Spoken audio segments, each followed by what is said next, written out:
Guntur MLA Nandyal Varada Reddy గారికి, ముఖ్యంగా ఈ ప్రోగ్రాం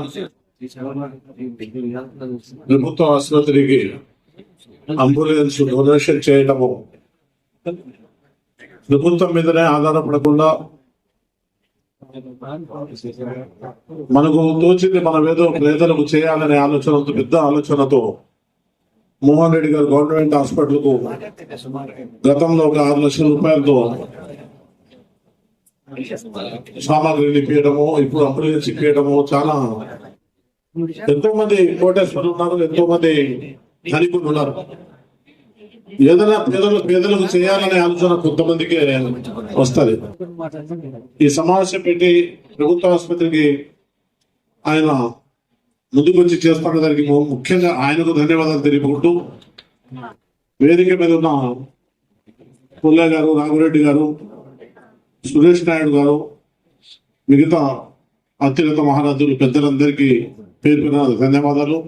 ఈ సమావేశానికి వచ్చిన మిత్రులు, పెద్దలు అందరికీ నమస్కారాలు తెలియజేసుకుంటూ, ముఖ్యంగా ప్రభుత్వం ఎన్ని విధాల ఎన్నో సంక్షేమ పథకాలు పెట్టి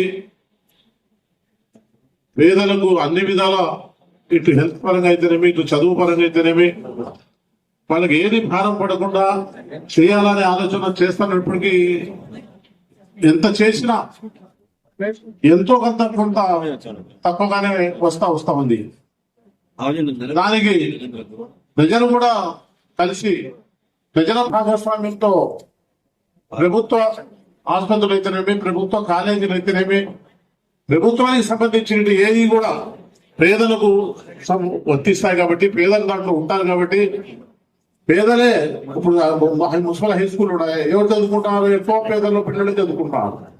మిగతా ధనికుల పిల్లలంతా కార్మెంట్లకు ఉంటున్నారు. గవర్నమెంట్ హాస్పిటల్కి ఎక్కువగా ఎవరు వస్తున్నారు? పేదలే వస్తున్నారు. ధనికులంతా ప్రైవేట్ హాస్పిటల్కి పోతున్నారు.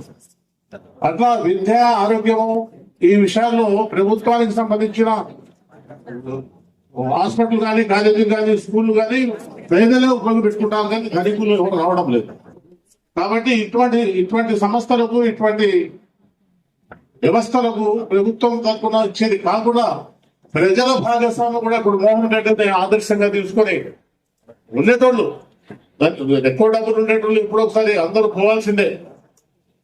మేము కూడా ఏదో ఒకటి పేదలకు చేయాలనే ఆలోచన మోహన్ రెడ్డి గారు చేసినట్టుగా అందరూ ఆలోచిస్తే వ్యవస్థ, సంస్థలు బాగుంటాయని చెప్పి ఈ సందర్భంగా మీ అందరికీ నేను తెలియజేసుకుంటూ, మోహన్ రెడ్డి గారికి మరొకసారి